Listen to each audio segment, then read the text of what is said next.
Hello everyone. अब हमारा चल रहा है रिवीजन, है ना। हमारी क्लास लास्ट के 15 मिनट होती है रिवीजन के, राइट। जो इम्पोर्टेंट क्वेश्चन है वो बताए जाते हैं, ठीक है ना। तो हमारे जो कल सवाल हो चुके थे क्वेश्चन नंबर 14 तक हो चुके थे। इसके बाद हम अब आगे आते हैं क्वेश्चन नंबर 15। तो क्वेश्चन नंबर 15 हमारे पास है इंटीग्रेशन ऑफ डी एक्स अपान ई के पावर एक्स प्लस 1। क्लियर। ये भी प्रतिस्थापित करके लगाएंगे, ठीक है ना। वैल्यू को प्रतिस्थापित करके लगाएंगे।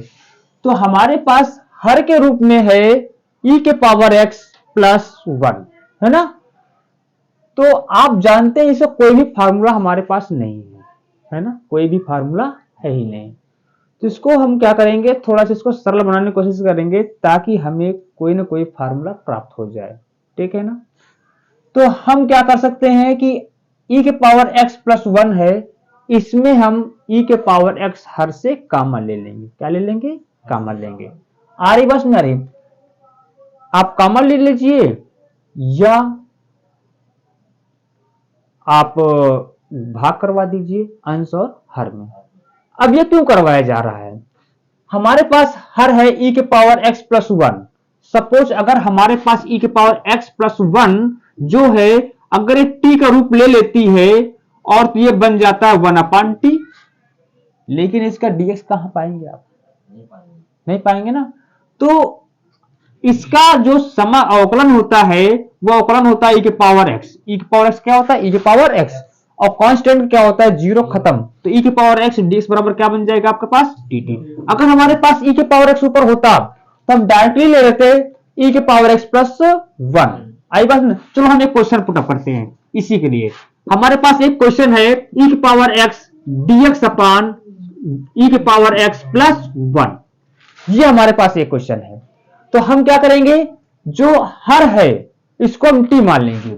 जैसे e के पावर x प्लस 1 बराबर t मान लिया हमने। तो e के पावर x का अवकलन क्या होता है? e के पावर x 1 में क्या हो जाएगा? 0। तो बन जाएगा e के पावर x dx बराबर dt। आ रही बात? सुना रही? dx बराबर dt। अब आपके पास e के पावर x dx है, इसी जगह लिख देंगे हम dx, सॉरी dt। क्या रख देंगे? dt रख देंगे। ये dt हो जाएगा हमारे पास, ये बन जाएगा t। तो हम रख देते हैं dt बटे t। आगे बात में ये फार्मूला किसका होता है? log t का। किसका फार्मूला होता है? log t का। तो बन जाएगा हमारे पास log t प्लस c। अब t की वैल्यू पुट अप कर देंगे। t की वैल्यू क्या थी? e की पावर x प्लस 1। हो जाएगा e की पावर x प्लस 1 अब प्लस c। अब इसी कंडीशन में सवाल ये भी है, इसी जैसे सवाल ये भी है। तो हमारे पास अगर यहां पर e के पावर x होता, सवाल आपके पास बन गया था, तुरंत आंसर आता। अब हमारे पास क्या करेंगे, e की पावर x इसमें कॉमन ले लें। जब e की पावर x कॉमन ले लेंगे तो e की पावर x को हम ऊपर ले जाएंगे, e की पावर माइनस x से बदल जाएगा। तो हमारे पास कहीं ना कहीं से इनको मिल जाएगा, राइट। तो हम आते हैं D by D sorry D X, E की पावर x कॉमन लिया तो यहां पर जब e की पावर x कॉमन लेंगे तो यहां पर क्या हो जाएगा? 1। अब प्लस, अब इसमें कॉमन लेंगे तो बटे में हो जाएगा e की पावर x, अर्थात e की पावर माइनस x कर देंगे। कोई दिक्कत नहीं, थोड़ा कच्चा 12 वाले हो, थोड़ा डायरेक्टली पढ़ो। अब e की पावर x ये बटे में है, ऊपर जाएगा e की पावर माइनस x। आप जानते हैं घातांक करने के पढ़ा होगा, सॉरी 1 अपान a बराबर पढ़ा आपने a के पावर माइनस का 1। 1 अपान a की पावर n आ जाए तो a के पावर माइनस का n होता है। आ रही बात? समझ रही है? क्लियर। तो ये ऊपर चला जाएगा e के पावर माइनस का x अपान 1 प्लस e के power minus x of dx, right. कोई दिक्कत तो नहीं? इतनी बात समझ आई? अब इसको रेज कर देते हैं। अब हम क्या करें, इसको हम t मान लें। क्लियर। इसको हम क्या कर लें? t मान लें। तो 1 प्लस माना 1 प्लस e के पावर माइनस x बराबर t, राइट। तो 1 का 0 हो जाएगा, इसका क्या हो जाएगा? आप डायरेक्टली पढ़े हैं माइनस e के पावर माइनस का x ऑफ dx बराबर क्या हो जाएगा?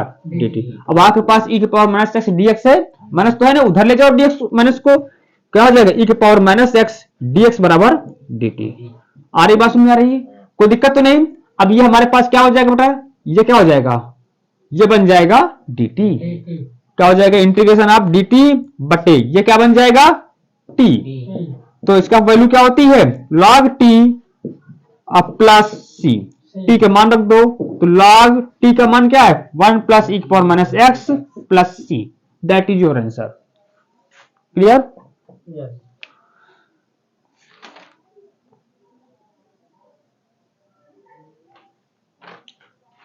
अब क्वेश्चन नंबर 16 पे आते हैं, अपना नोट कर लीजिएगा। क्वेश्चन नंबर 16, जो क्वेश्चन नंबर 16 है वो हमें इंटीग्रेशन ऑफ tan x का मान बताना है। इंटीग्रेशन ऑफ tan x का मान बताना है। तो tan x को हम क्या लिख सकते हैं? अब डायरेक्टली तो आपने फार्मूला पढ़ा है log sec x। कितने फार्मूला याद करोगे भैया? कितने फार्मूला याद करोगे? कोई बात नहीं, छोड़ो, वैल्यू रखते हैं। tan x बराबर क्या लिख सकते हैं हम? sin x upon cos x of dx। Clear? तो cos x को हम प्रतिस्थापित करेंगे t के रूप में, तो माना cos x dx माना cos x बराबर t। तो cos x का अवकलन क्या होता है? माइनस का sin x।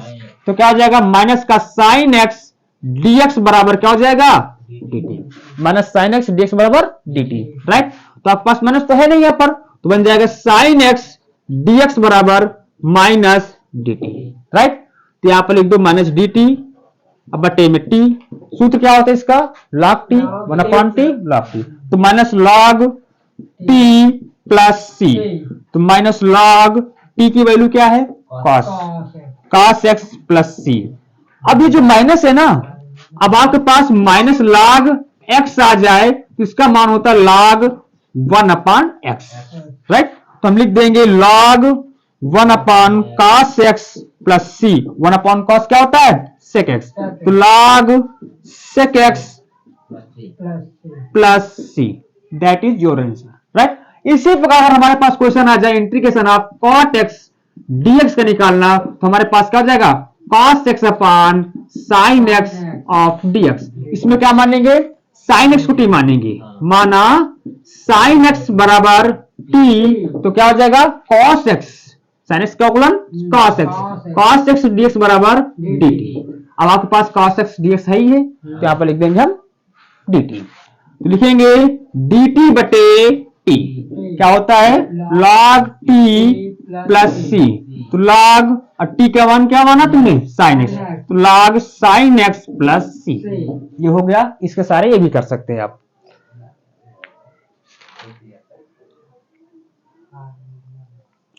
अब हम क्वेश्चन नंबर 17 पे आते हैं।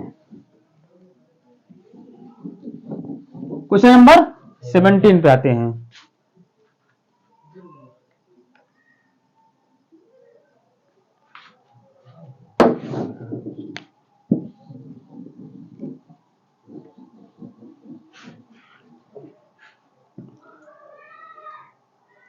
जो हमारा क्वेश्चन नंबर 17 है वो है integration of 1 minus tan x बटे 1 plus tan x of dx। Clear? अब हम क्या करेंगे? अगर हम इसको t मानेंगे तो ऊपर वाला आना नहीं, तो इसको sin का से बदल के देख लेते हैं। तो क्या हो जाएगा? 1 माइनस tan x बराबर क्या होता है? sin x बटे cos x बटे में 1 प्लस sin x बटे cos x ऑफ dx। लासा लेंगे इसका, थोड़ा डायरेक्टली करना कोशिश करो। cos x minus sin x, cos x minus sin x बटे में cos x, यहां क्या हो जाएगा? cos x plus sin x अब बटे में cos x। अब जब a बटे b बटे c बटे d के रूप में हो तो a d के गुणा होता है, b c गुणा होता है। तो a से c को काट सकते हैं, b से d को काट सकते हैं। तो आपके पास b से d को काट दो, तो बनेगा क्या आपके पास? cos x minus sin x upon cos x plus sin x of dx। अब देखो cos x का जो अवकलन होता है वो माइनस sin x होता है, जो आपके पास मौजूद है। sin x का अवकलन जो होता है वो cos x जो आपके पास मौजूद है। इसका मतलब अगर हम हर को मान लें t, तो अंश हमारे पास dt के रूप में आ जाएगा। तो हम क्या करेंगे? माना cos x plus sin x बराबर t, तो cos x क्या हो जाएगा बेटा? sin x माइनस का sin x और sin x का हो जाएगा cos x। Of D x बराबर डी टी। तो आपके पास cos x minus sine x ले सकते हैं, cos x minus sine x और dx बराबर dt हो जाएगा, राइट। तो हम यहां पर मान लिख सकते हैं, इसकी जगह हम लिख सकते हैं dt, लिख सकते हैं, इसलिए क्या लिख सकते हैं t। तो होगा जब हमारे पास इंटीग्रेशन ऑफ dt बटे t, किसका मान होता है log t, सब लॉग वाले चल रहा है इस समय सवाल। तो log t बराबर क्या माना आपने cos x plus sine x, तो log sine x plus sorry पहले cos x पहले माना, तो पहले cos x लिख दो, cos x plus sine x plus c हो गया।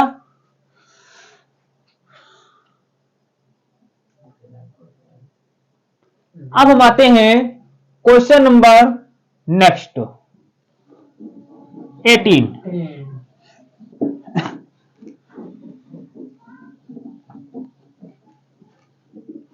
जो क्वेश्चन नंबर 18 है वो हमारे पास क्वेश्चन है integration of cos square log x बटे x ऑफ dx, राइट।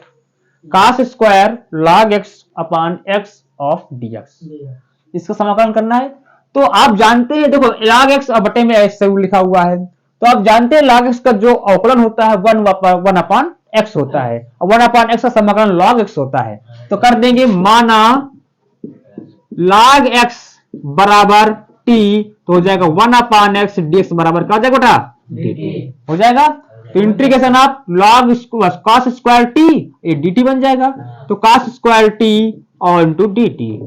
आपने हमने बताया था cos के फॉर्मूले, cos 2x बराबर क्या होता है 2 cos स्क्वायर x माइनस 1, एक फार्मूला बताया था 1 माइनस 2 साइन स्क्वायर x, एक बताया था cos square x minus sine square x। अब आपके पास ये फार्मूला मिल रहा है कि नहीं मिल रहा है यहाँ पर, तो इसको हम इस रूप में चेंज करेंगे। तो उठा लो ये वाला फार्मूला, क्या हो जाएगा cos 2x प्लस 1 माइनस में है, इधर आएगा प्लस में, बराबर क्या हो जाएगा 2 cos स्क्वायर x, गुणे में है इधर आएगा भाग में, हो जाएगा cos स्क्वायर x बराबर cos 2x प्लस 1 बाई 2।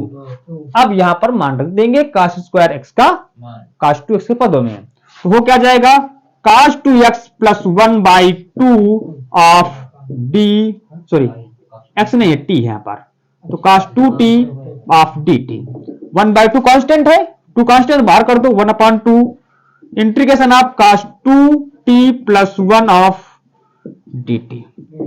आई बात सुनने, 1 बाई 2 क्या हो जाएगा बेटा cos 2t क्या हो जाएगा sin 2t बटा 2, so sin 2t बाई 2 और 1 क्या हो जाएगा t प्लस c, तो क्या हो जाएगा t का मान रख दो 1 upon 2 sin 2 log x upon 2 plus t का मान क्या है log x, रख दो log x plus c, that is your answer.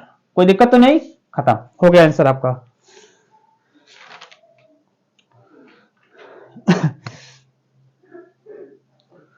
अब बेटा आगे आते हैं नेक्स्ट क्वेश्चन पे।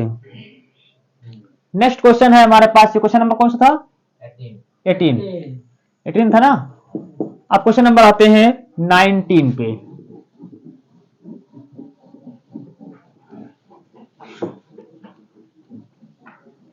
Question number 19,